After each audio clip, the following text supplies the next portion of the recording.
Hello, everyone. Welcome to the Browse News broadcast.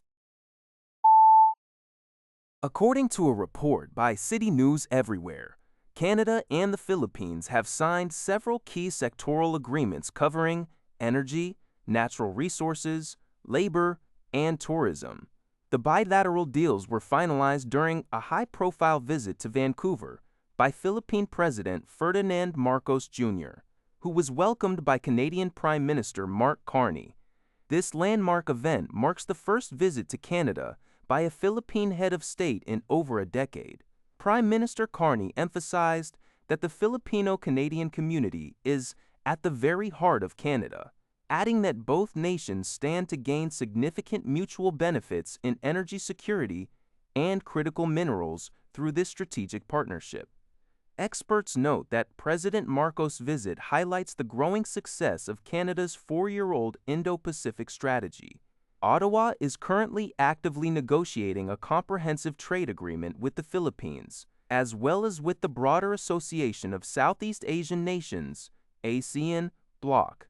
Prime Minister Carney expressed hope that these trade talks would be successfully concluded before his scheduled visit to Manila in November. According to Liberty Times, U.S. President Donald Trump criticized the 1999 return of the Panama Canal to Panama as a foolish decision during his speech at the newly opened Theodore Roosevelt Presidential Library in North Dakota. Trump praised Roosevelt's big stick diplomacy and emphasized that his administration would not allow China to seize control of the strategically critical canal. Trump accused Beijing of attempting to dominate the waterway, which Panama has heavily monetized by raising transit fees since regaining sovereignty.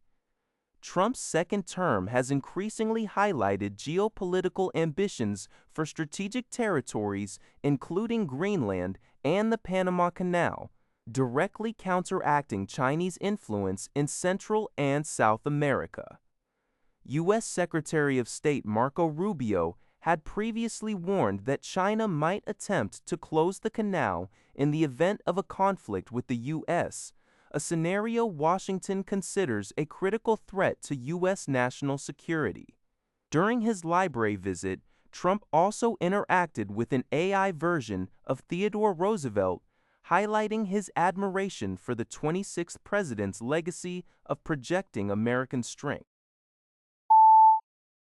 According to a report by the Liberty Times, Japanese Prime Minister Sanae Takaichi met with Indian Prime Minister Narendra Modi in New Delhi on July 2 during her first official visit to India since taking office.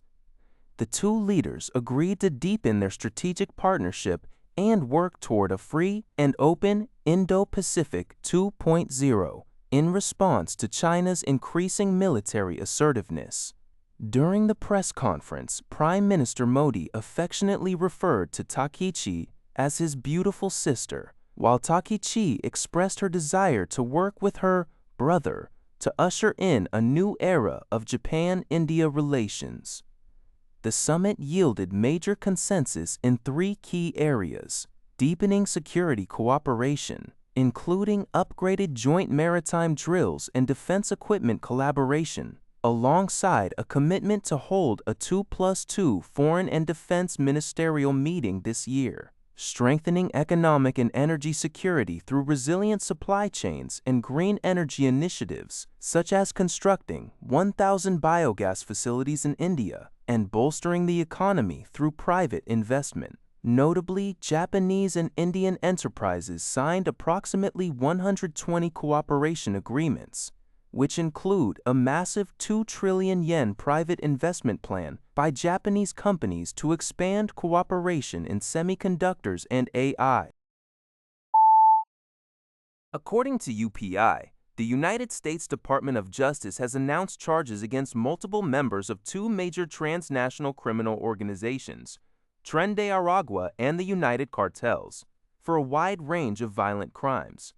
The indictments represent the latest efforts by federal authorities to crack down on Latin American criminal syndicates operating within the U.S.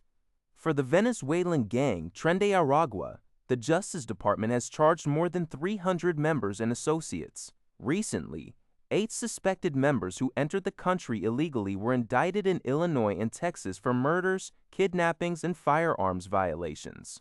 Meanwhile, 2 high-ranking members of the United Cartels, an organization known for manufacturing and distributing methamphetamine with hubs across major U.S. cities, Europe, and Australia, have been charged with trafficking massive amounts of drugs and providing material support to a foreign terrorist organization.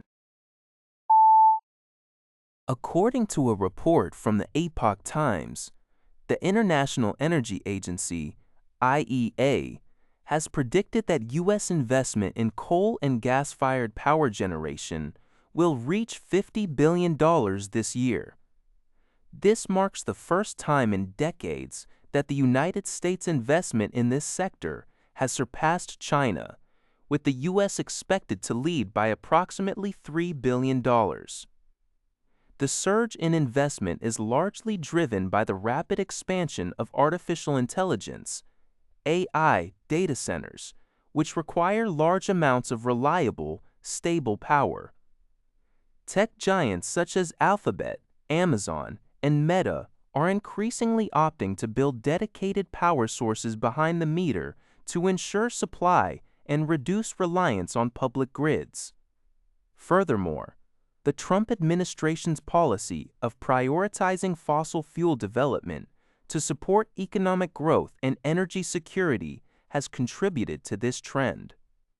Market conditions, including fluctuations in natural gas prices and global energy security concerns, have also bolstered the continued demand for fossil fuel-based electricity. That's all for this video. Thank you for watching. See you in the next video.